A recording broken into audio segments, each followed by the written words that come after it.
রোজ সকালে এই পায়রাগুলো আমাদের ছাদে এসে অপেক্ষা করে কখন আমি ওদেরকে খেতে দেবো। এই পায়রাগুলোর সাথে আমার একটা বন্ধুত্বের সম্পর্ক গড়ে উঠেছে।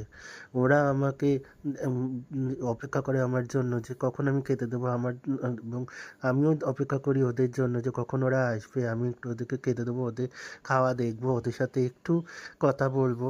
তারপর আমি চলে গেলে ওরাও চলে যায়। এইভাবে একটা বন্ধুত্বের সম্পর্ক গড়ে উঠেছে। ওরা প্রত্যেক দিন ৮টা নাগাদ এসে অপেক্ষা করতে থাকে আমার জন্য।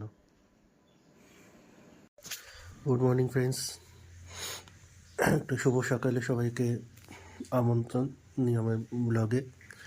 সকাল সকাল ঘুম থেকে উঠে সমস্ত ঘর দর গোছানো হয়ে গেছে। তো ওয়াইফ এখন গেছে চান করতে, ও বেরোবে অফিস।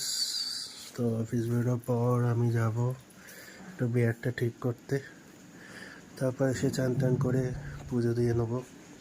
এই যা আজকের রুটিন। তো একটা ছোট্ট ব্লগ করছি, আপনাদের ভালো লাগলে লাইক শেয়ার কমেন্ট করে দেবেন। ধন্যবাদ। এখন চান টান করে নিয়েছি, এবার পুজো টুজো দেবো, দিয়ে এই সব ঠাকুরদের মালা টালা পরাতে হবে আর কি। তাই সেগুলো করে নিই আবার আসছি। শুভ দুপুর বন্ধুরা। এখন একটু কফি করবো। আসলে এই সিজন চেঞ্জের সময় না খুব ঠান্ডা লেগে যায় সবার, আমারও প্রচণ্ড ঠান্ডা লেগেছে, মাথাটা ধরে আছে। একটু গরম গরম কফি করবো, খাই, এই মাথাটা ধরা কমে।